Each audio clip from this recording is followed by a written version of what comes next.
Haribol. So we're late, but just got back from the Chinese medicine, traditional Chinese medicine hospital. And here we are. What time is it? How late are we? Oh, we're only 5 minutes late. Okay. It's not bad. So, today's class is, we have a question for the topic. We're in a bit of a noisy place here. So, yeah, it's cold out. I just went to the Chinese medicine and they said, I felt my pulse. I said, heart is good, liver's good. I thought the liver was a problem. The only problem I have is sleeping, so they gave me medicine. So I sleep better and then I won't be tired. Sometimes I get really tired because I'm not sleeping well. So, we have a question which I'm going to bring up.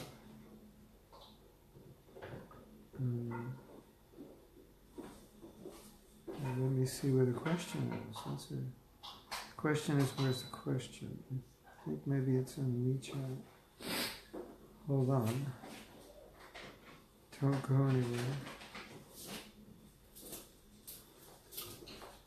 Glennis asked the question. Where did she ask it?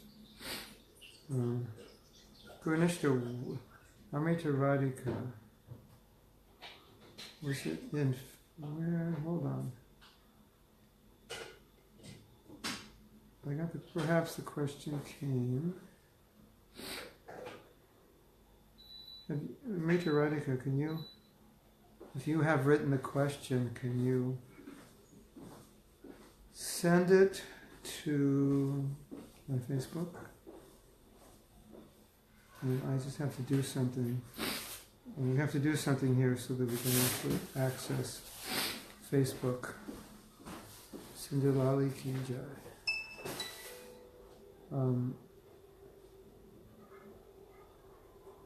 Purush ki jai. Krishna Lila ki jai. All the assembled devotees ki jai. Seems like a good time for a lot of people, isn't it? It's in WhatsApp. Oh, okay. So let me look. Okay, so then, Amrita Radhika, you may not have to send it. Oh yeah, okay. Okay.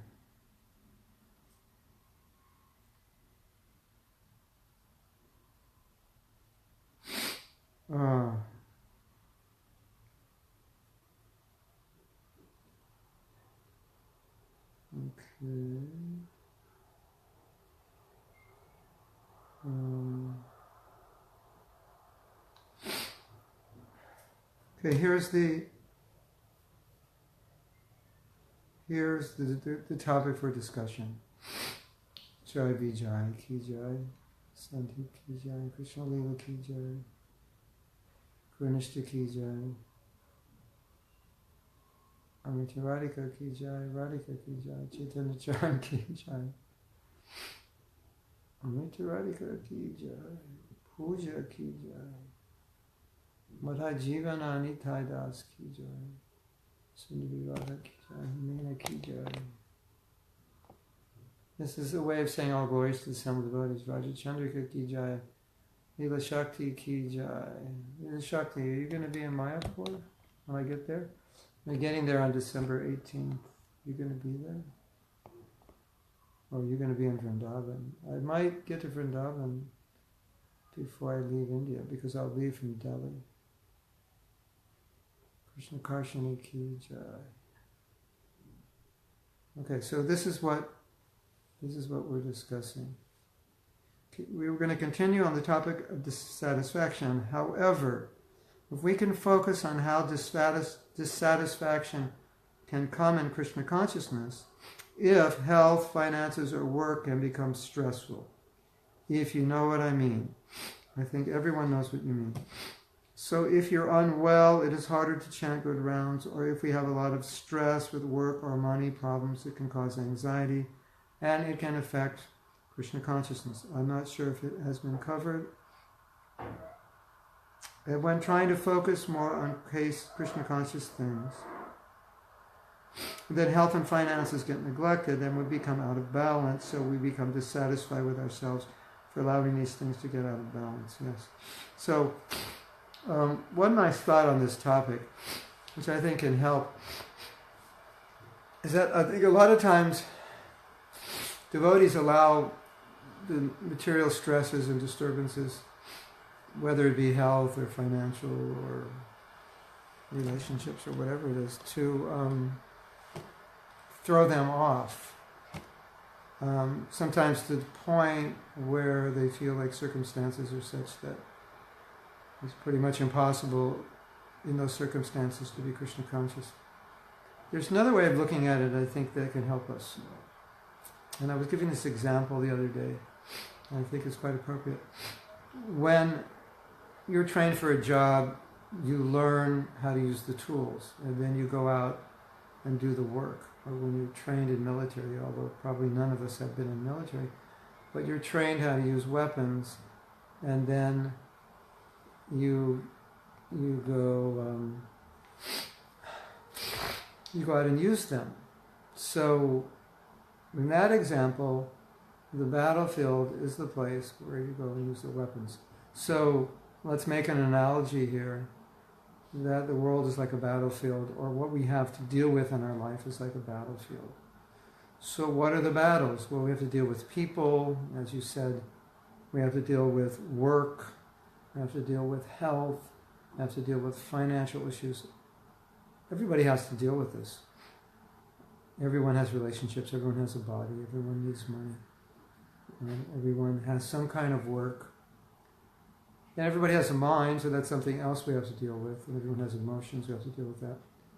So I like to look at Krishna's teachings. Let's use Bhagavad Gita here specifically. Krishna's teachings in Bhagavad Gita are the tools, and what we face in day-to-day life is the trade or the work.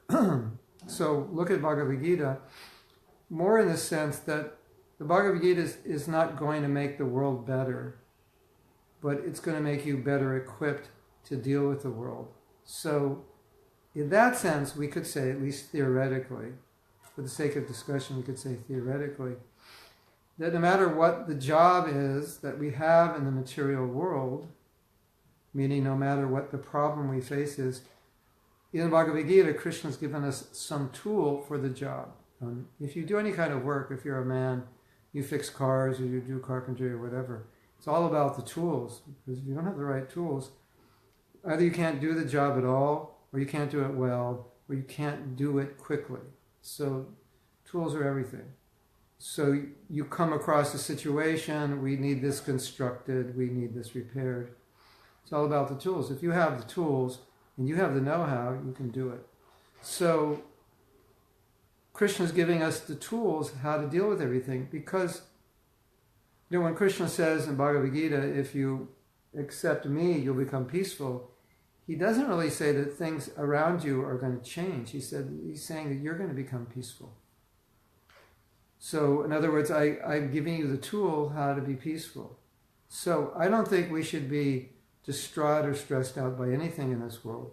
I think knowing that we have the tools to deal with everything, and that's what it means to learn about Krishna consciousness. And so, in a sense, if we're stressed out, or if we're thrown off course by health challenges, by finances, by difficulties at work, in one sense we could say, well, perhaps we're not utilizing the tools. Obviously, if you're really sick or it's a very toxic environment at work, we can't apply this universally in every situation. But as a general principle, we could say, at least as a starting point, that if I'm stressed out, if I'm upset, if I can't deal with something, I'm not using the tools Krishna has given me. And perhaps I'm even thinking there aren't even tools to deal with that if I'm Krishna conscious, those things shouldn't happen. But Prabhupada once said that Arjuna was suffering, he was going through a lot of difficulty, and he was Krishna's friend. personal friend. So what are the chances that we would have everything just perfect? Prabhupada said, no, that's not the way it's going to be for a devotee. So the value we have is the tools, is the knowledge which Krishna gives us so we can do the job. It's not that stress and anxiety won't be there. Now, so that means if there's stress, maybe you haven't put the tools to work, right? And then you can look at it in a slightly nuanced way. If there's stress where there shouldn't be, then that's a lack of Krishna consciousness. In other words, I'm stressed out, but why are you stressed out? Because you think everything depends on you. So it could be a wrong attitude that causes the distress. And Krishna, of course, again, is giving the tool. I am the controller, not you. Have faith in me. It will work out. I had another realization that I think is very valuable. And it's a very interesting distinction of how to pray. Because I think sometimes when we pray for something, we pray with a fear that if it doesn't come, if Krishna doesn't fulfill that prayer, I'm going to be in a difficult situation. And that fear is indicating a lack of faith in Krishna. What if Krishna doesn't fulfill this prayer? So prayer should be done with faith. And faith is a symptom of bhakti. Krishna's my protector. That's a symptom of surrender. So rather than pray with fear, oh Krishna, please help me with this, otherwise my life will be finished, or I'll be totally stressed and my life will be super difficult. I think it's better to pray more in the mood of expectation, that I have faith that you will provide these things. I need these things for my service, or I might need these things for my health or whatever. And I expect that you will do whatever is perfect. And that whatever happens, I expect the best, I expect it will be perfect, and whatever happens, I accept that as what's best and right. You know, a lot of times we want things Krishna doesn't give. He gives partially, doesn't give it all. So if we accept that's what Krishna is giving now, we can be peaceful. And if we pray in a mood of faith, that I have faith you will give me these things, or give me, in this case, the health or the strength or the money necessary to exist, it calms us down. So stress is sometimes unnecessary, and unnecessary in the light of the teachings that Krishna gives us. So now, there's something I heard yesterday, which I'm not even going to tell you where I heard it, because it's one of the heaviest things I've ever heard Prabhupada say, and Prabhupada was on fire. It was a morning walk.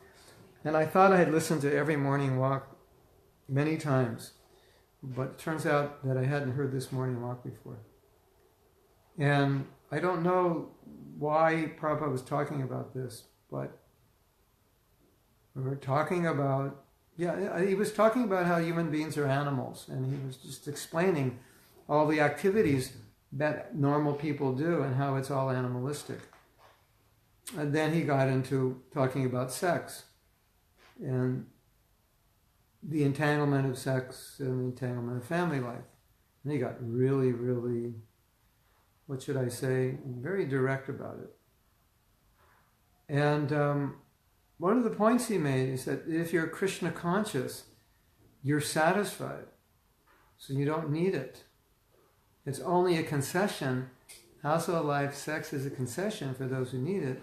But if you're Krishna conscious, you're fully satisfied, you won't need it. That was the gist of the message regarding sex. So we can apply it here in the topic of dissatisfaction as it's being related here to practical situations we deal with. So let's say there's a stressful situation in your life. But at the same time, you're satisfied in Krishna consciousness, so you can deal with it, because if you're Krishna conscious, you are close to Krishna, you feel Krishna, you know that Krishna is watching you, you know that he understands. And you know you just want to do the best in his service, and you know if you want to do the best, he'll always make arrangements to take care of you somehow or other. right? If you're Krishna conscious, you have that faith. If you lack Krishna conscious, then again you might be praying to Krishna with a fear, or even lack faith, because maybe Krishna didn't fulfill some desire of yours, which perhaps he didn't feel was worth fulfilling or was helpful to fulfill. So, if you are relishing the nectar of Krishna consciousness, one thing that happens is that your problems become smaller. There's a story which many of you may remember because I told it before. There's a devotee, I think he was Prabhupada, it might have been that he was Srila Prabhupada's servant, and he was in anxiety about something, I don't know what, but he was very stressed out about something. So he explained it to Prabhupada, or wanted to explain it, and Prabhupada said, let's have kirtan. And so they had kirtan, apparently Prabhupada and him had this wonderful kirtan. As you could imagine, how wonderful it would be to have a kirtan, Prabhupada, alone. So after the kirtan, so Prabhupada said, so the problem is solved. And he said, yes, problem is solved. Sometimes devotees are stressed. They go to Bhagavatam class, come out of the class, they're not stressed anymore. They go, that's just what I needed to hear. So again, it goes back to that point that in Krishna consciousness are all the tools, all the solutions. But then when you don't access them, then we're stressed. So let me give you another angle, because I have many angles on this. As they say, we all have to deal with this. So I've tried to apply my intelligence as the best I can to how to deal with this. So misery. How does misery come? It comes in the form of ill health, a loved one becoming sick or getting in an accident. Misery comes in the form of somebody leaving you, disappointing you, somebody you're very close to turns away from you, or they leave their body. That's very, very heavy. Right now we're dealing with one of our dear devotees, Rajabalabi, who recently left her body, and she was so dear to so many people that people are having a really hard time living without her. They realize how much she meant to them and how much she helped them in Krishna consciousness. And these things are extremely difficult to deal with. And I don't have to list all the miseries because we experience them all the time. And one of the things that I think of, and you might think this is sadistic thought, one of the things I think of when misery comes into my life or comes into the life of someone I'm close to, which then causes me misery, is that this is actually helping me become detached and become desirous of becoming more Krishna conscious and eliminating whatever traces of material attachment and material desire I have by Krishna reminding me, reconfirming the nature of this world, bringing it home in a way that it's not intellectual. You know, intellectually we can understand, but bringing it home in a way which we're experiencing. There's one teacher, he's not a devotee, he's a Buddhist, and he said, the world is miserable, but we forget, but when misery comes into our life, it's so close to us, because it hits home so much. It's really hard to deal with, because even though our philosophy is that the world is miserable, in our life, basically, we've set up our life to avoid misery. I mean, look at how I'm dressed, like I've got an undershirt. This is a wool sweater, it's really thick, padded, a lined wool sweater, right, to get rid of the misery. Look at it. Lining, solid wool, this super thick sweater on top, this wool hat. And so I'm warm now, so I don't notice the misery. So when something bad happens, I guess we kind of think that our lives are so normal and nothing bad could happen. Like Krishna Karshini told me the other day, and her husband got in an accident, he could have been killed. And I said, we just think that nothing will go wrong. So when something goes wrong, if we take it in the right way, we can say, thank you, Krishna, for reminding me. Like,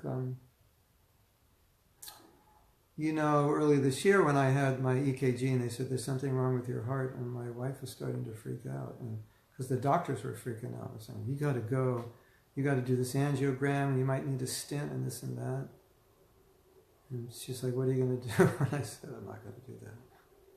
Problem is, I'm not that afraid of dying, which is probably not good when you're a father and a guru. So I did take care of it, but it was shocking for me because I get checkups every year and I've never had a doctor say there's anything wrong with you. So it's like, no, that EKG can't be mine. No, you have a heart problem. You have to take care of it. So it's a reminder, yeah, I'm not invincible. Thank you, Krishna, for reminding me. Sometimes relationships are difficult. Thank you for reminding me that, we have to try harder. Things are not perfect. It's not the spiritual world where everything just goes well. It's so I take it that way. Not that I would tell anybody who's suffering necessarily to take it that way. That's I personally take it. So one time there was a discussion, a morning walk about anxiety. And devotees were asking Prabhupada, or they were explaining, it says, when we do deity worship, a lot of times there's anxiety because you have a limited time to worship the deities and you want to do it well. And you're rushing around, make it work and so forth. And so they're asking, because the devotees were very young and they didn't know, because they thought any anxiety would be Maya, because that's the general idea. That if you're in anxiety, if you're stressed out, it probably means you're not Krishna conscious. So they're asking, is my anxiety when I'm doing deity worship, or my anxiety to distribute more books, or my anxiety on Sankirtan to do better, or whatever my anxiety is, just my anxiety of approaching somebody who looks scary, looks like he's going to scream at me, or when I ask him a donation, my anxiety that he's going to throw the book in my face. And Prabhupada said, no, that's Krishna anxiety. And then Prabhupada went on to explain, he said that anxiety will be there. You can't not have anxiety. But that's Krishna anxiety. So that's different because it's for Krishna. It's not for us. It's not anxiety about ourselves. So I think Prabhupada was trying to make a point, the same point I was originally making, that sometimes we think that when you're Krishna conscious, it's all shanti shanti. There's nothing, the whole world just kind of lines up and everything's perfect. And sometimes it is that way. But it's not always that way. So it doesn't always line up shanti shanti. But that's the nature of this world. So anxiety must be there for Krishna or for yourself. But Krishna anxiety is it's anxiety for Krishna, and it's blissful. And material anxiety is anxiety for us. And they asked many questions. Prabhupada, what about anxiety for this, anxiety for that? The other day we were going through a situation here, and it was stressing a lot of devotees out, and I was in the middle of it all, and it was an unpleasant situation to deal with, and devotees were feeling sorry for me that I had to deal with it, and I was saying, no, I don't feel that way. I feel like this is for Prabhupada. So I don't feel the anxiety in the way I feel it for myself. In a sense, I feel like this is an honor to undergo this kind of anxiety in Prabhupada's service, having to deal with situations. And there were some conflicts, some misunderstandings, and people were getting very upset and angry with one another, and angry with me. And who was feeling really sorry that someone's getting upset with me. And I said, no, it's an honor to be able to do this in Prabhupada's service. And so my thought has always been, if I'm not going through anxiety in Prabhupada's service, then I'm just going through my own anxiety. And going through anxiety for my own peace of mind and my own happiness creates even more anxiety. It's like double anxiety. I need to be happy. And I'm going through so many difficult situations, and that's putting me in anxiety, the difficulties. And the fact that I'm not happy is putting me in more anxiety. Now I'm anxiety, I'm not happy. It was amazing. So, the situation worked itself out perfectly. Everything's actually better now. And I kind of saw it as the divine arrangement, because it had to bring certain things up that needed clarifying. And, all along, like what happened was, I don't know if you've ever been in a situation where you just do something spontaneously, and then it creates a reaction, which creates a reaction, which creates a reaction, which creates a reaction. Well, that's what happened. I did one thing, because somebody did one thing, I did one thing, then somebody else did one thing, then someone else did one thing, then someone else. And I'm looking at this and I'm thinking, Krishna, you must have been making this happen to clarify some things to devotees or to instruct devotees. Because it sure looks like it. And indeed it was Krishna's arrangement. But I felt honored to be put in that anxiety for Prabhupada. It's such a special feeling to, like I fly somewhere, flight here to China was 13 hours, you fly through time zones and so forth. And then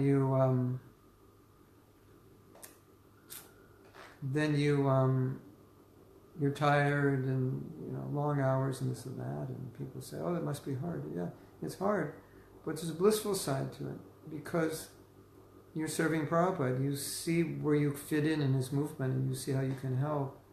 And so the anxiety you undergo, it's actually more blissful than not having it, than just being peaceful, staying at home and eating chapatis. Like every time it's time for me to travel, I never want to go, because I've been home and I've been stable and regulated, and every time I travel, I feel like I have this pattern. Like when I left Alachua, I was doing videos because I set up a video studio, and I was doing audio recordings for a radio show. So I was being very prolific in these recordings, and doing other things, just getting things more together for the preaching. And then it's time to go. And traveling is it's like you just end your life. It's like you're leaving and everything you're doing stops, and you can only take so much with you. I don't know, I think I'm going to have an easy time dying, because it's like every time I pack and go on a trip, it's like I'm dying. It's like the whole life of where I was staying, it's gone. I don't see anybody there anymore. I don't take half the things I have. So every time I travel, it's like, even though I know it's going to be good and exciting and devotees are waiting for me and we have wonderful programs, my initial emotion is, I just want to stay here. I don't want to go anywhere. And when I get to some other place, my emotion is, I don't want to leave. I just want to stay. I'm regular. So now, but that stress, that difficulty, where you're going to stay tonight, where you're going to eat, new bed every 3 days, new cook every 3 days. You think that's fun? New weather every week. We're going to Beijing Friday. It's like 0. It's below freezing, I think. So we're out there in the cold. We're freezing. We did a Japa workshop. It was very cold. You can come in if you want. Jianfang, you can come. You want to sit? You can sit. You can listen if you want. So we went. We had a Japa retreat. It was very cold, and that was just the situation, and that was the service. So then the cold became blissful, because it was for Prabhupada's service. And if it's for my sense gratification, then I meditate on how cold it is. If it's for Krishna's service, then somehow the cold becomes blissful. And one of the experiences that I had as a young boy growing up, which has helped me a lot in Krishna consciousness, was I used to do a lot of austerity for sense gratification. And the austerity I did, I grew up by the beach, and so we surfed in the winter. And I remember one particular day, we went out surfing, it was 49 degrees. 49 degrees is like 10 Celsius or 9 Celsius. So, and the water temperature was probably like 12 or 13, maybe like 59 degrees. I didn't have a wetsuit, and it was extremely windy. So I went out in this very, very cold weather, in this very, very cold water. And why did I do that? Why did I undergo suffering? I underwent suffering so I could enjoy surfing, right? So I did austerity solely for me. So having done that, then when I was a brahmachari and they said take a cold shower, I would say, yeah, I did that for sense gratification. I can do it for Krishna. And the pain of the cold shower is much nicer for Krishna than it is for my own sense gratification.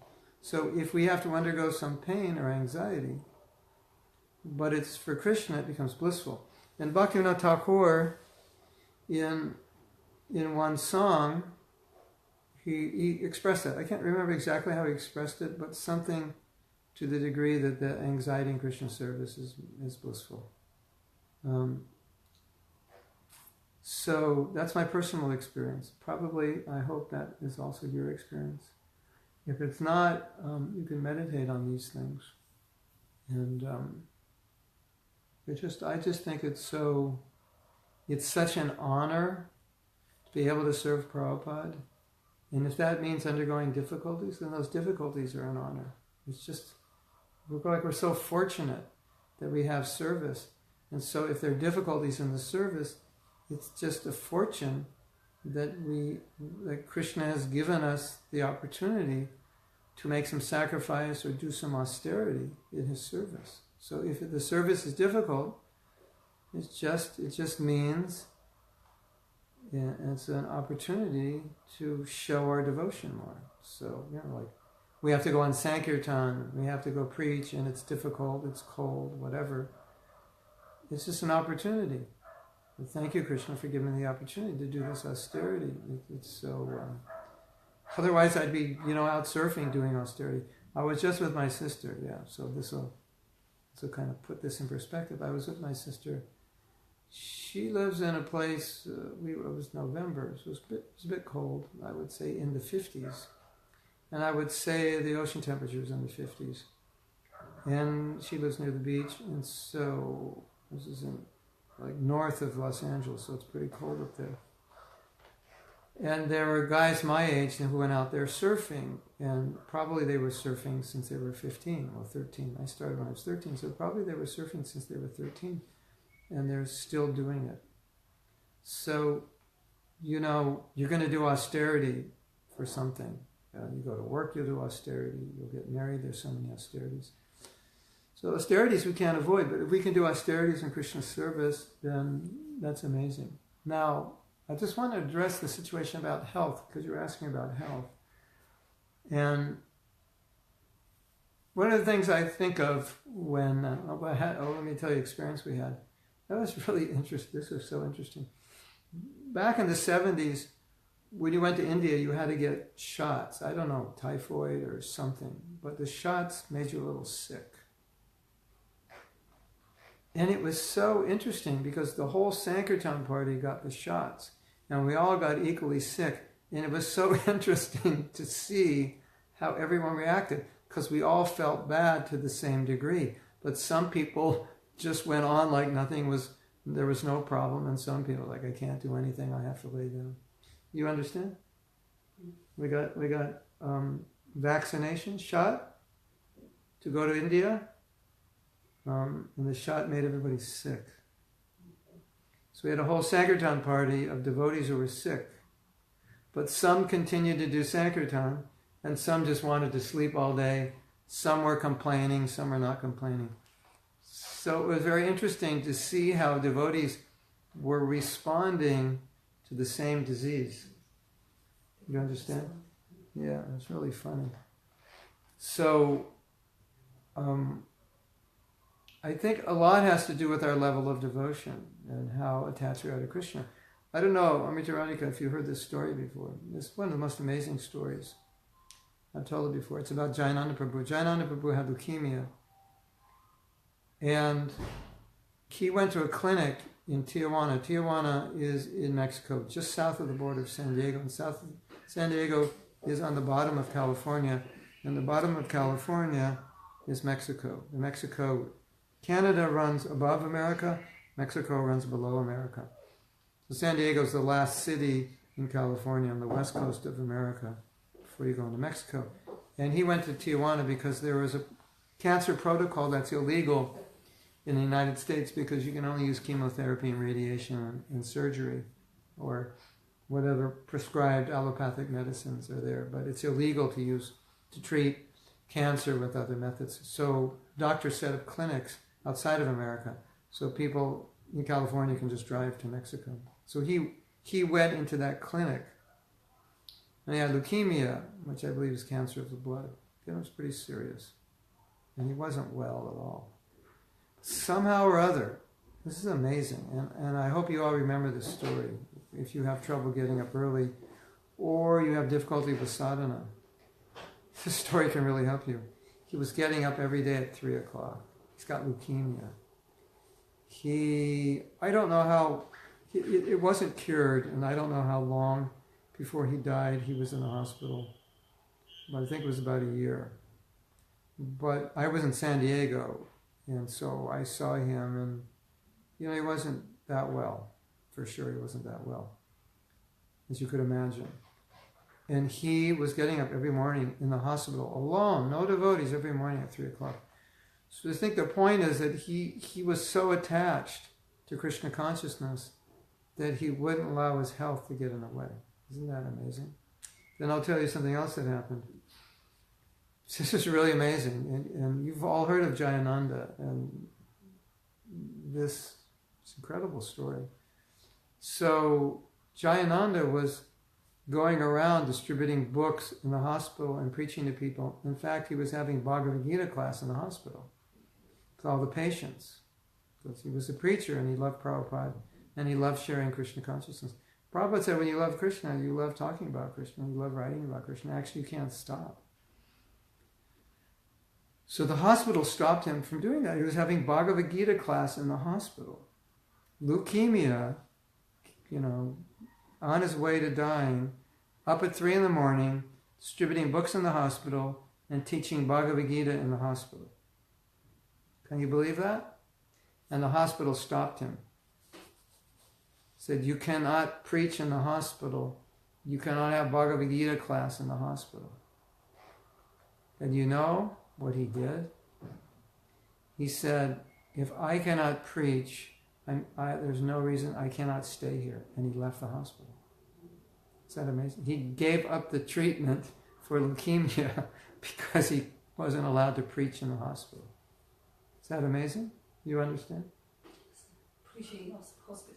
Yeah. They wouldn't let him preach. He had cancer, and he said, I won't stay in the hospital if I can't preach. And he felt that it was just wasting money and time, and he said, I might as well just die. And he wrote Prabhupada, and Prabhupada said, yes. If that's your wish, why waste the time and money? That was Jayananda. So, because his heart was so into Krishna consciousness,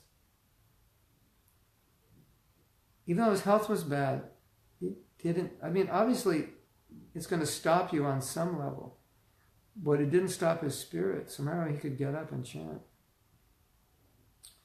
So, I think that's important to understand, so that we don't give in and say, well, it's my health, I can't. It's got to go a little deeper. If there's, we had a devotee, he's no longer alive. I don't know what disease he had, but he was in a wheelchair, and he would go on Sankirtan every day. He loved Sankirtan, so the fact that he was in a wheelchair actually made it easier. People felt sorry for him, and they gave him donations more easily.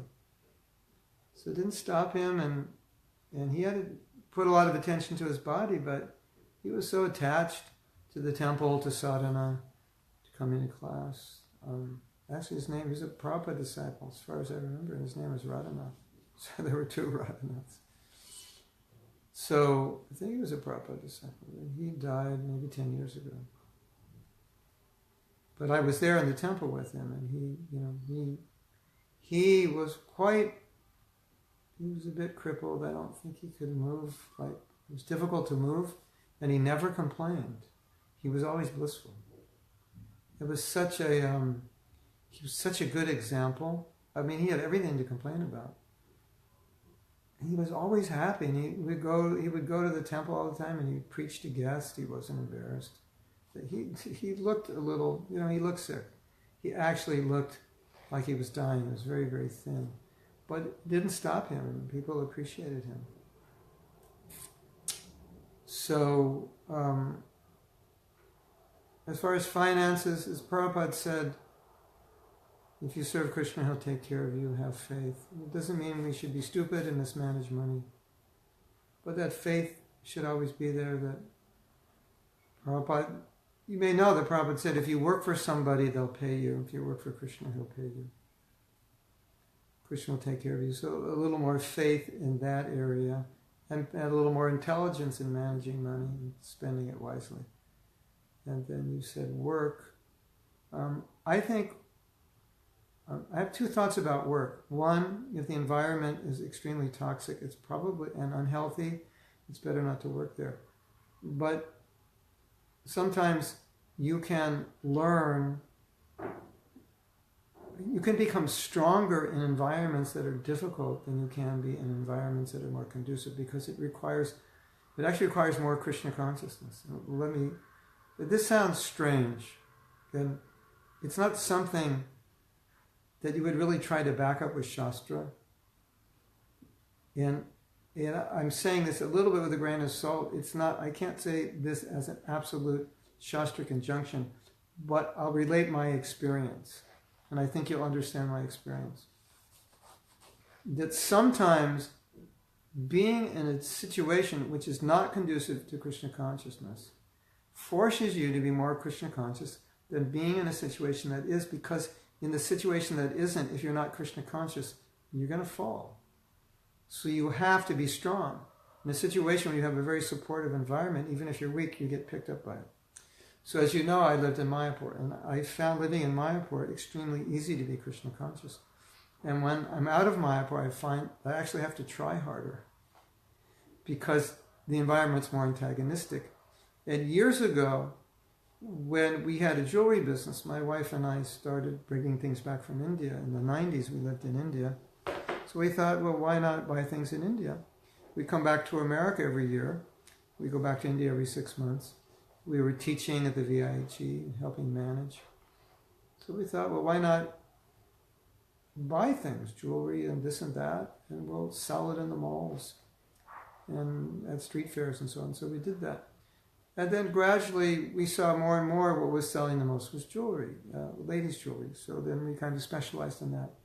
So then when we would go out, the shows would be 6, 8, 10 hours. So 6 or 8, 10 hours, it's all women I'm dealing with. So obviously for a man to be only dealing with women, it's not an ideal environment.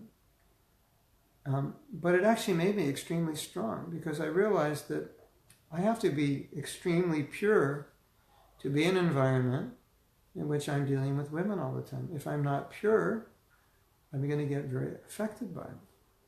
And so I found myself becoming stronger and stronger. And a lot of times when we were doing the business, I had to compromise my sadhana. But I actually became stronger because I had to make adjustments in a way that I couldn't make excuses. Well, I'm making an excuse. I can't be Krishna conscious because I have to go to business. I have to go to a show early or stay up late or whatever. I had to make adjustments. I had to see, how could I be Krishna conscious in this situation? How could I be Krishna conscious in that situation? And my personal realization was that those situations which weren't so conducive, I don't want to say they helped me more than being in conducive situations, because that wouldn't be true, but they helped me in different ways. They helped me in ways, they brought out certain strengths that being in a good situation couldn't bring out. I think that's more accurate, if you know what I mean. The specific challenges required that I be strong in ways that a very Krishna conscious environment wouldn't require. So in that sense, I found myself growing in Krishna consciousness because of the stresses, because of the difficulties, in ways that I wouldn't have grown otherwise. So if you're stressed about health, you're stressed about finances and work and so forth, then my suggestion is to ask yourself, how could I be Krishna conscious in this situation? How do I have to see it? How do I have to think? What do I have to do? And you'll find that Krishna will give you some. Krishna will give you some intelligence how to deal with this, give you some insight, give you some strength. And then through all those situations, the realization I had was, if you really want to be Krishna conscious, you'll always figure out how. And if you really don't want to be, even in a good environment, you won't be. So it's not just a good environment is a guarantee you'll be Krishna conscious, or a bad environment is a guarantee you won't. If you want to be, you'll find out how to be in a bad environment. And if you don't want to be, even in a good environment, you won't. So let's go. There's some questions. Going back to Amrita Radhika. Do you also feel that women in general attach more emotion to stressful situations, which can cause the anxiety to worsen? If that's the case, then we need to become more Krishna conscious, to become less emotionally charged toward the anxiety, meaning we just accept the situation as it is and just get on with it. That's an interesting question. And I don't know if I'm entirely qualified to answer this question in a broad way. There is research, which I read, and a lot of it, that says if you take a woman and put her in a more male situation, like giving her male responsibilities, putting her in charge of a company, for example, that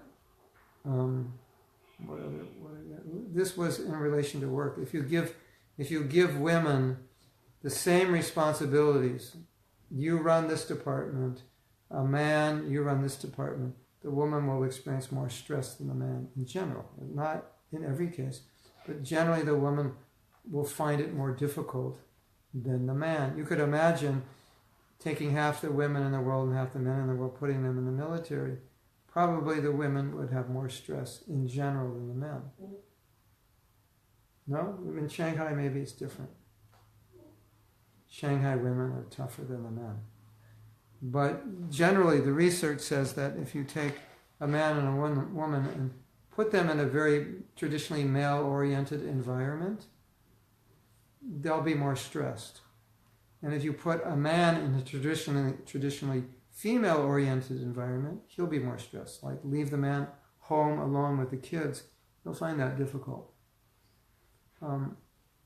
Put the woman out in the world to compete with other aggressive people, most women will find that stressful. So in Varnashram, generally the women didn't have to do male things. So I think one of the things we're dealing with is women doing male things, which would naturally cause anxiety. And generally women are married, and that helps stabilize emotional ups and downs, because men tend to be more emotionally stable than women. So women living with emotionally stable men, he becomes a bit like an anchor for them. So when they're getting off, he kind of can let them know, no, you really don't get upset about that. It's not worth it, and calm down. Of course, some men are more emotional than women, so nothing's absolute. But so I think it's part of the answer to the question, is that a lot of women are in stressful situations because they're doing male things, single women who have to be fathers and mothers and support their family. That's difficult. A lot of women are doing that, and naturally they'll be stressed. So they weren't, it wasn't really Krishna's design for them to be in that situation, more female natures to be taken care of. So, but I would say that it is correct that if a woman is more Krishna conscious, naturally she'll be more emotionally controlled, sensually, mentally controlled. But in general, it's easier for men to do it than women, just the way they're constituted. And it's easier for some women to do it more easily than some men. So yes, then you can say, okay, if I recognize that maybe emotionally I have some difficulty controlling myself in every situation, then perhaps I should chant more rounds, or perhaps I should read more, or perhaps I should get more absorbed in Krishna consciousness. Or you say, should I just accept the situation as it is and tolerate it? Yes. It's hard. You know why I felt kind of thrown off in answering this question? Because I'm not a woman. And I was thinking of Urmila. I was thinking, I wish she were here to answer this question, because she would give you a much better answer. And I think I'm beating around the bush a little bit. But I have read some things Urmila said, and she did say even though she's very advanced and detached and renounced, she did say it's hard being a woman. At least at certain times of the month, it's extremely difficult. So she's very advanced, and she was admitting it. So I think it's a reality, but at the same time, we can cultivate emotional maturity, and we would expect that of those who are more Krishna conscious. Because emotions I like to look at emotions as we would look at sense control and mind control, because emotions are subtle.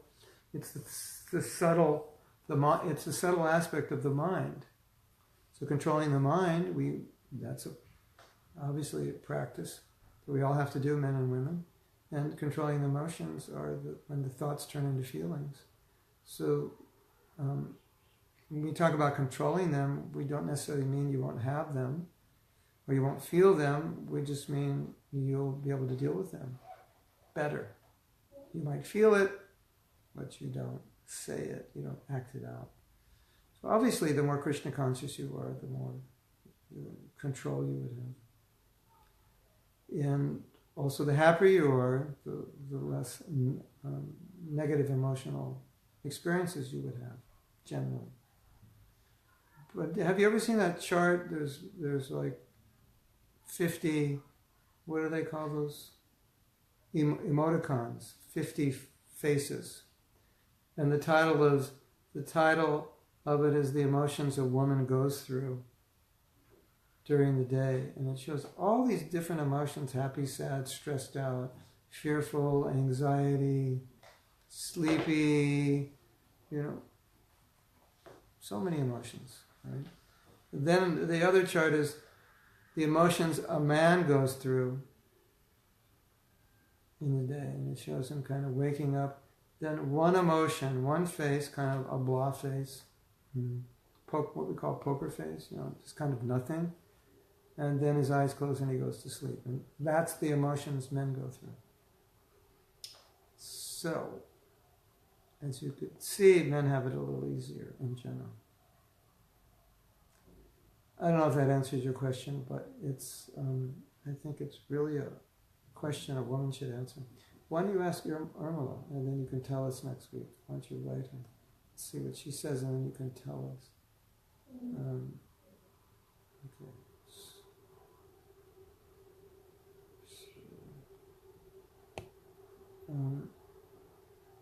Krishna consciousness is always the solution for everything.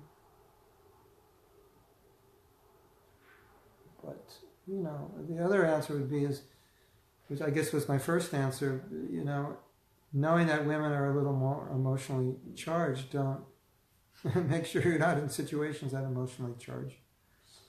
Okay, Krishna consciousness says, it's not that it's easy. Is it not that it's easier to be Krishna conscious in difficulty and in fear? Because naturally most people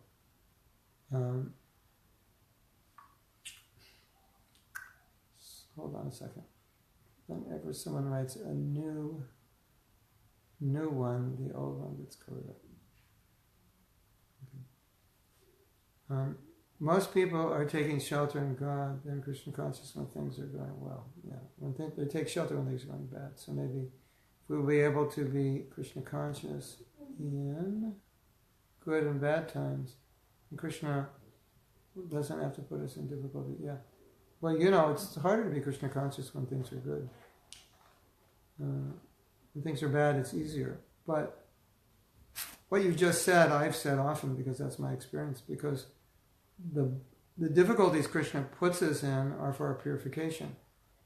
But if we're already purified, he doesn't have to put us in difficulty. And if he does, it's just to glorify us. It's to set an example for others. So if Krishna puts us into difficulty, he's doing it to teach us something. But once you learn that lesson, then he doesn't need to put you in difficulty. Now, I don't know if you saw the post I put out the other day. I think it went out.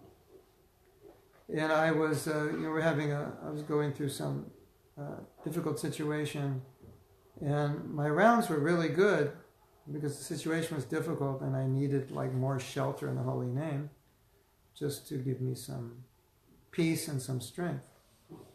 So I was really having good rounds because of the distress, and I was thinking of Kunti's prayer, where she prayed. See, what happened was the Pandavas were being harassed by Duryodhana, and Krishna saved them so many times. And he showed up personally, so she was saying, when we are in distress, extreme distress, you come and save us. And then we get to see you.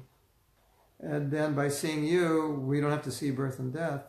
So I like these calamities. Let's have some more, because then you'll show up. I get to see you more often. So she said, I pray that these calamities happen again and again, because then we get to see you, and by seeing you, there's no more seeing of the repetition of birth and death. So I was thinking of that when I was chanting. I was thinking something similar. I pray that these calamities happen again and again, for by these calamities happening, I get to see good japa, and by seeing good japa, I will not see repeated birth and death. So if difficulties cause you to chant good rounds, you're actually going to be more blissful in the difficulty.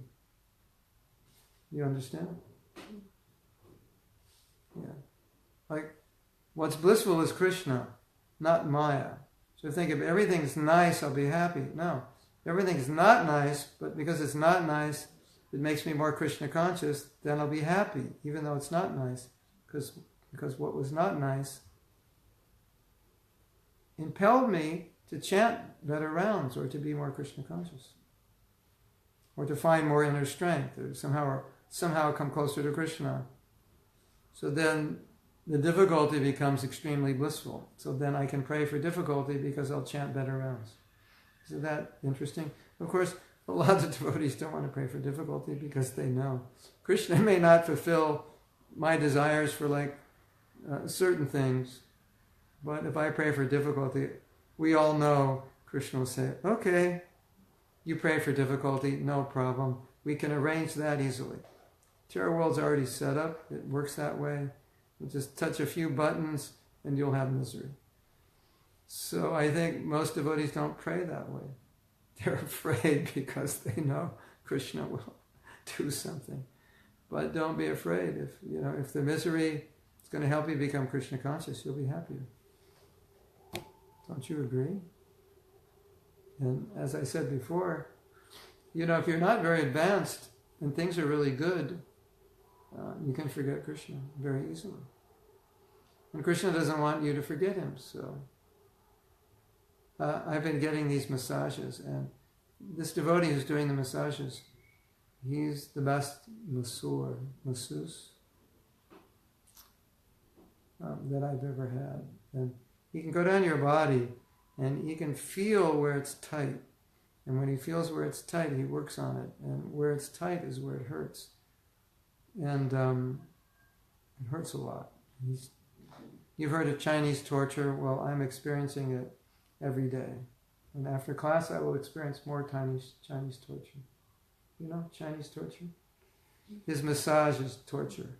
Ow! Ow! Ow! Of course, he doesn't feel the pain, so he's just thinking, this is good, I have to get rid of the knot. it's pretty purifying. You think this body is enjoyable, get a massage by this devotee. Shudo, last year in Mayapur,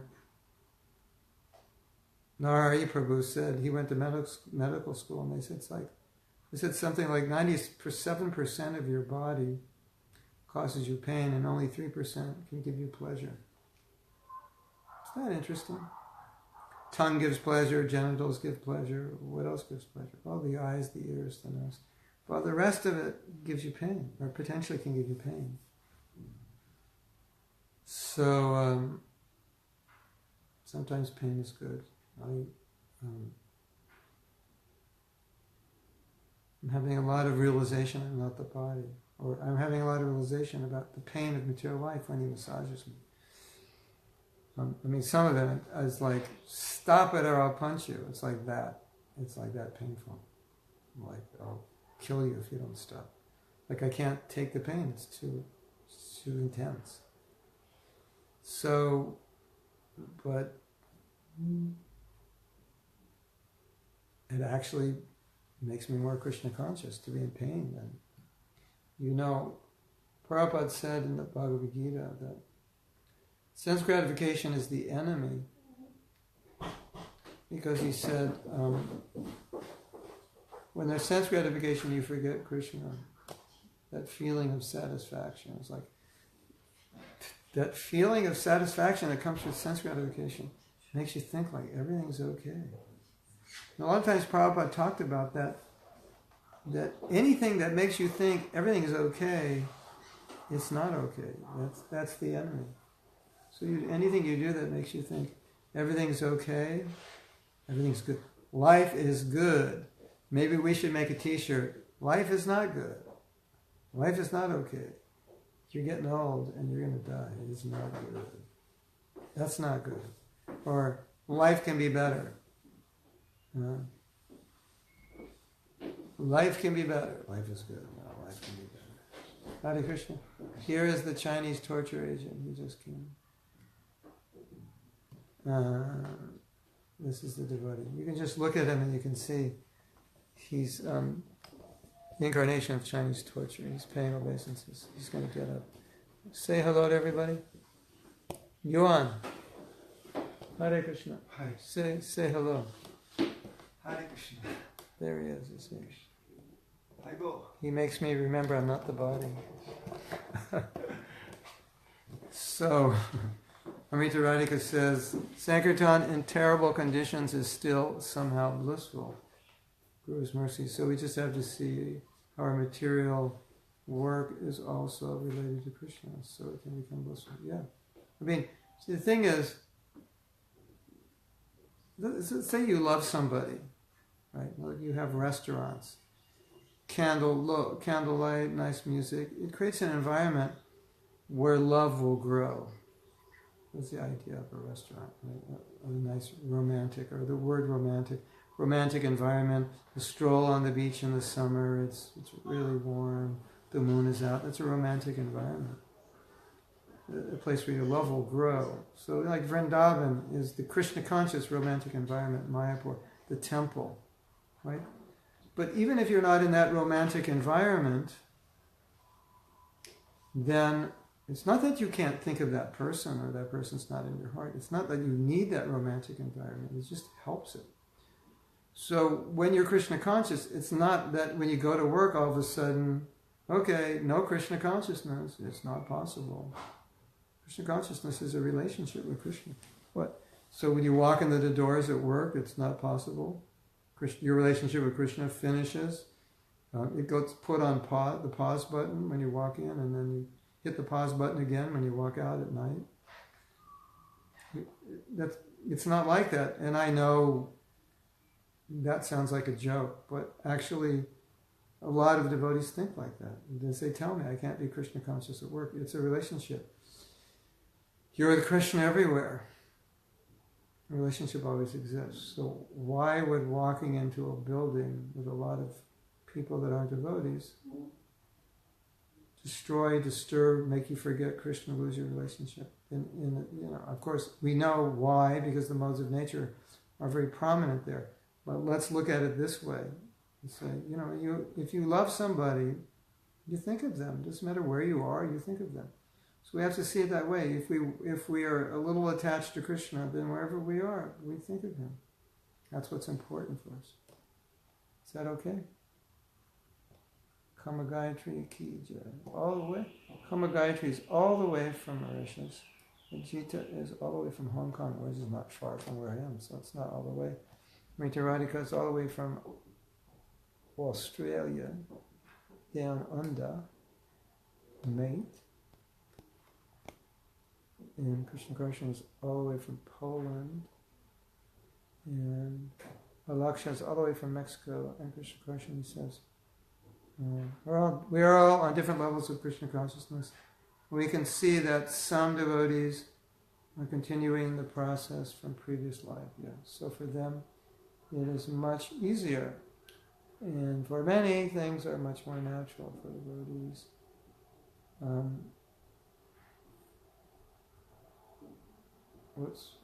It's easier, so much more natural than for devotees who might be kind of beginners in Krishna consciousness.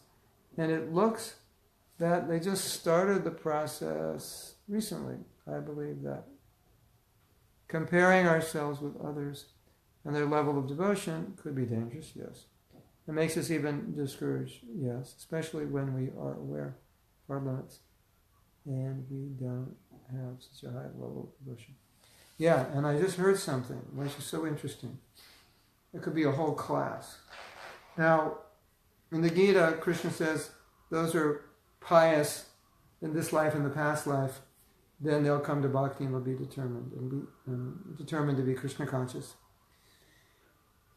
And we have what is called agyata sukriti, and the sukriti means piety, but it's actually agyata bhakti sukriti, devotional service, that kind of piety. And when you do that, then you get Krishna consciousness. And the more you have, the more Krishna conscious you'll be. And some devotees will say, well, if you don't have enough sukriti, then you can't be Krishna conscious, which in a sense is true. Well, there's another side of that to just clarify the equation. The devotee asked this question to Prabhupada. And Prabhupada, what if we're sinful in the past, and now we come to Krishna consciousness? Isn't that detrimental to our bhakti? Wouldn't it be better if we have a pious background? And Prabhupada said, no. He said, bhakti is not dependent on your karma. He said it's dependent on your will and desire. So I think that's a super important point. And I've talked about it before, and I think when I talk about it, sometimes people think, I'm just getting that from some self-help book. But I can show you many, many, many places, this being one, where Prabhupada said that, because that's our philosophy. It's the philosophy of free will. So, essentially what Prabhupada's saying is, Krishna consciousness is so powerful that if you take it up seriously, then you'll get it in this life. And that seriousness with which you take it up it's not affected by your past sins, because bhakti is not generated by karma. Good karma are not prevented by bad karma. So I think that's a super important point to consider, that at least we don't want to convince ourselves that we maybe don't have so much bhakti there as another devotee, therefore we can't do as well. But the more you give to it of your own free will, the more you'll get. And yes, it's obvious. I think we see some devotees, they join the brahmacharis, they become sannyasis. There's obviously, they had a lot of devotional service in their past. But it doesn't mean in this life you can't ultimately achieve what they achieve. Because we have, 50, 60, 70, 80 years to live, and that's a lot of time to develop Krishna consciousness. And the more you put into it, the more you get out of it. And Krishna consciousness is so powerful that it can purify anyone who's willing to give to it, willing to put their energy into it. So there's an important balance in that equation. And but obviously, as you say, we all see where we're at. Some of us try to shoot up to the moon, and then we have to come back down to earth. because we couldn't stay there because we're not that advanced. But comparing ourselves to others is always has a negative effect unless you're comparing in a way that inspires you. I'm not as Krishna conscious as this devotee. He inspires me. The negative way, obviously, is I'm not as Krishna conscious as him, and I don't like him. He makes me feel bad, which of course is our own problem, not his, which we should be aware of. Okay. Is that okay, Krishna Karshana? I think that's, it's such an important point. And Prabhupada was very emphatic. No, bhakti doesn't depend on karma. Whatever sin you've done, doesn't matter. It's finished. It's over. It's just your will. Take the process. Because the thing is, let's say I had a lot of bhakti in my last life. But if I take to it now, seriously, I could get way more bhakti points than anyone had in their past life. So I could surpass even people who are coming in from a past life with a lot of bhakti points, so to speak. So Amrita Radhika said she's going to write Urmila and she's going to report to us next week. All glories to Emily, all the way from Ireland. Emily, it's probably colder here than it is in Ireland. How to recognize that difficulties we're in are sent by Krishna, or maybe are just the result of our stupid actions. Yeah. Most of the preaching about difficulties we hear is that difficulties are sent by Krishna for our purification. And we don't often hear that the difficulties are a result of our, as you say, our stupid actions. And so, that's a very good question. I think sometimes it's really obvious, like you are really Krishna conscious and you're doing everything right and some difficulty comes, which is not of your own doing. So you didn't do anything stupid. But there's another cause of difficulties, which is not your fault and it's not Krishna's, what did you say here? Not sent by Krishna. It's sent by non-devotees. Because non-devotees, some non-devotees don't like devotees. And some non-devotees like to harass devotees. I'm going to bring this closer because I don't have my microphone. Some non-devotees like to harass devotees. So they can bring difficulties. The governments bring difficulties upon devotees. People who don't like us bring difficulties. They disturb our preaching efforts. So I wouldn't say necessarily that's sent by Krishna unless we were negligent or we did something to agitate people, then we could take responsibility for it. So let's look at those three. How would you know those three? How would you know if it's something stupid you did? I think that's, if you just look at what you did and ask yourself, did I cause this problem or not? It should be obvious. Sometimes you could say, well, I did cause it, but I think Krishna inspired me to cause it because the result of me causing this problem is that things now got better. So that could be there also. So you could, add Krishna into the equation. Sometimes, as I said, you're just minding your business, you're doing everything properly, and a situation happens and you see it's Krishna's arrangement. Like I was saying recently, we had a situation. One thing caused another thing, caused another thing. It was like this chain reaction of like 5-6 things. All the devotees were getting so upset. I was looking at this and saying, this is Krishna caused this one. But now things are so much better. So sometimes it's kind of obvious. It's you had nothing to do with it. You just did a simple thing, and somebody got really upset, and that upset someone else. That upset someone else, and you're looking at all this. Yeah, it's the same thing you've been doing all your life, but in this situation, it created a chain reaction. And to me, oh yeah, that's Krishna. Krishna did that one. And some devotees got really upset. They got so upset, and they were so embarrassed with how upset they got. They apologized to other devotees. And So sometimes I think in my own life, sometimes I'm negligent and Krishna comes and saves me. I was the weirdest experience.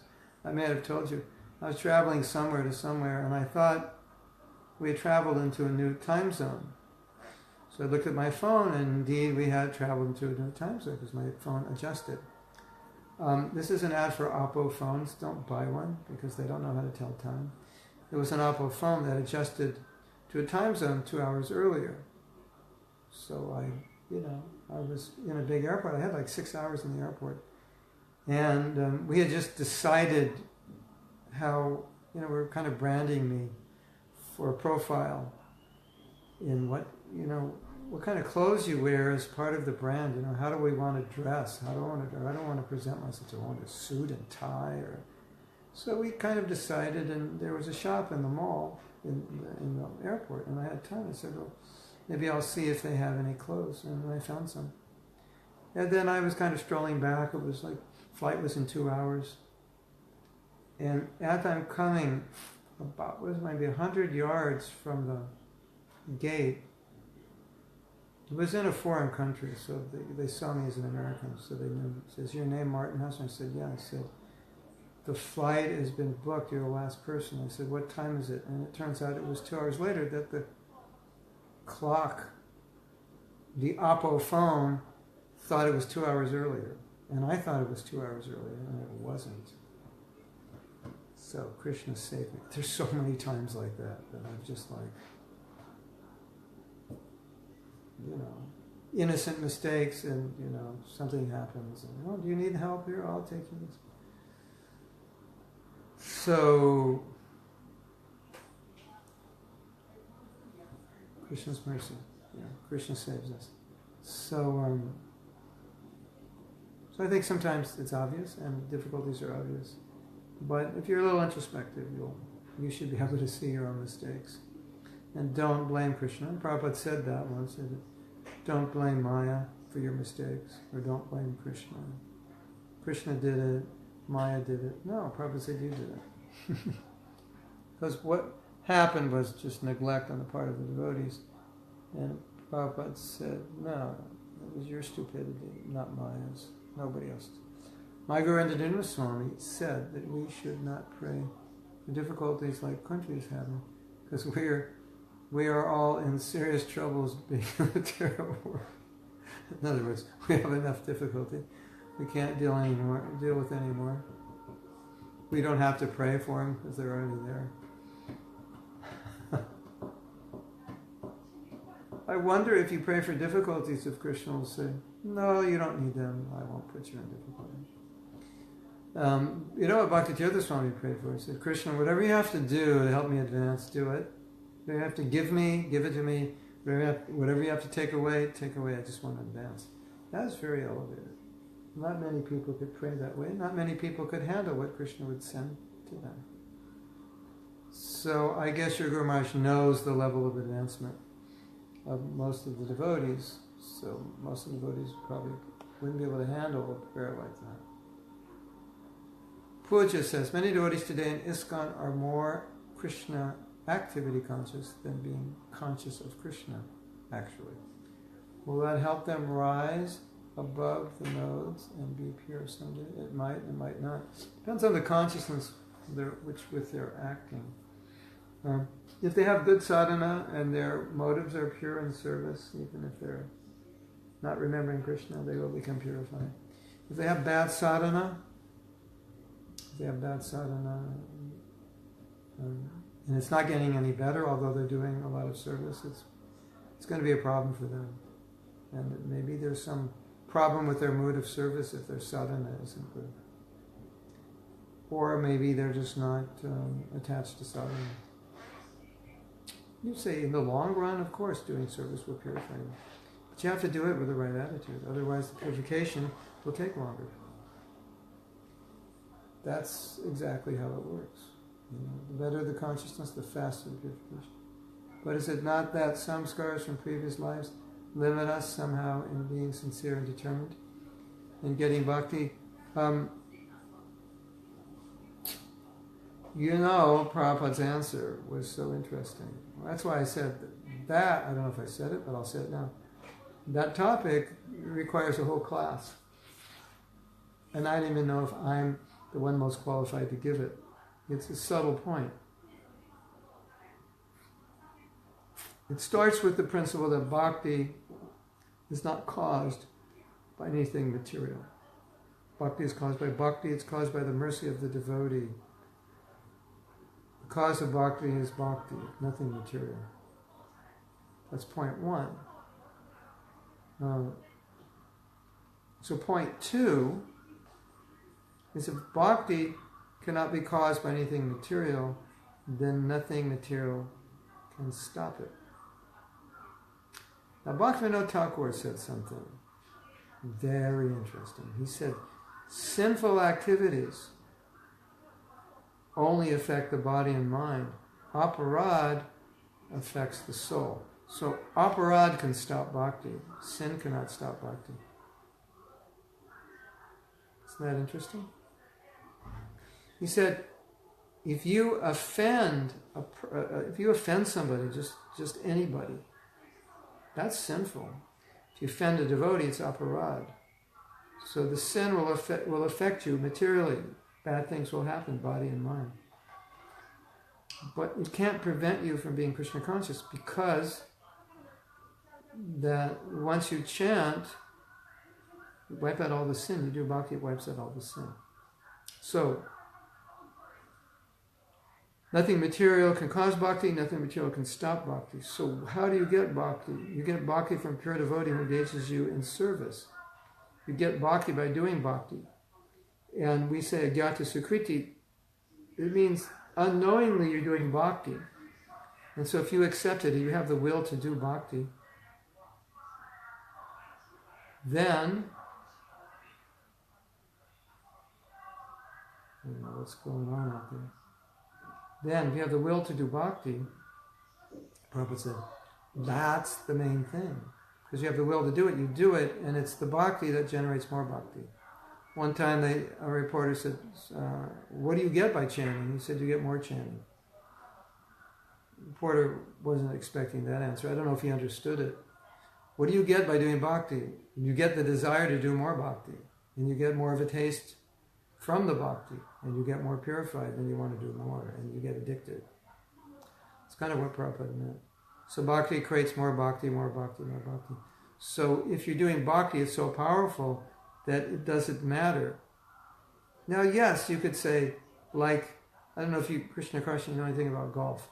If you go on a golf course, they have a place where you tee. And where you tee is where you hit the ball. And on golf courses, they have what they call the handicap area.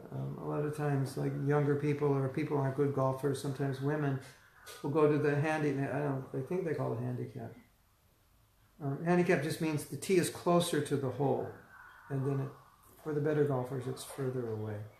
So obviously, if you have some positive samskars, they're helpful. But if you get the association of pure devotee and you're serious and sincere, with or without those great impressions, you will be Krishna conscious. That was Prabhupada's point. Now, how that translates into reality in the real world, that you have to test yourself by applying Krishna consciousness seriously and see what happens.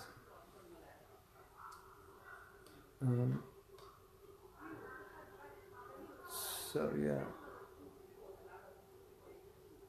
Himena says, I inspire her. Thank you.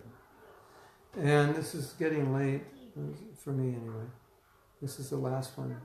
We had the same situation at the airport in Delhi. We were waiting for 6 hours for the flight and almost missed the flight, and we were just running to the gate. We really had found ourselves that we could, yeah. And my life's quite exciting because, remember last year I traveled for like 6 months, but the last like month and a half I was very spaced out. This is moving like every week. Like losing things. It's just like, I thought, oh my God, if I'm this spaced out now, what happens when I'm 80 years old? I won't even be able to like find the airport. I'm happy to report I'm not spaced out now. I didn't travel for like 2.5 months. I got de-spaced out. And sometimes in those situations, I just see like, Krishna, help me. Oh, sir, you dropped this. Yeah, my passport's on the ground. You know, situations like that. So I have a lot of faith in Krishna. And Krishna knows that sometimes I don't pay attention to details. So he somehow or other, he's just like, I don't know, you probably have these experiences of this. It's like you bring something on a trip that you never bring before, and it just so happens that that's the only time you would ever need it because something broke and you have that and you put that, you know, like that. That's the way Krishna works with me. It's just like,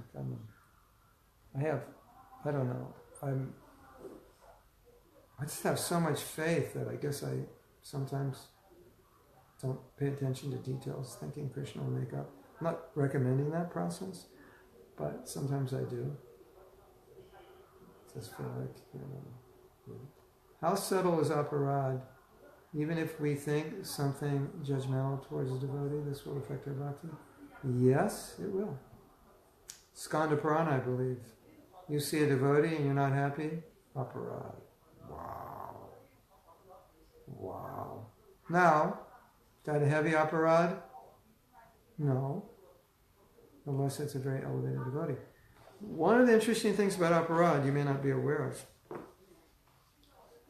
And, you know, it's like, well, look at, you know, I've seen so many devotees and I just don't like them. You know, it's just, I don't like them. I don't like the way they look. I don't like their dress. They come from this country. I don't like people from that country.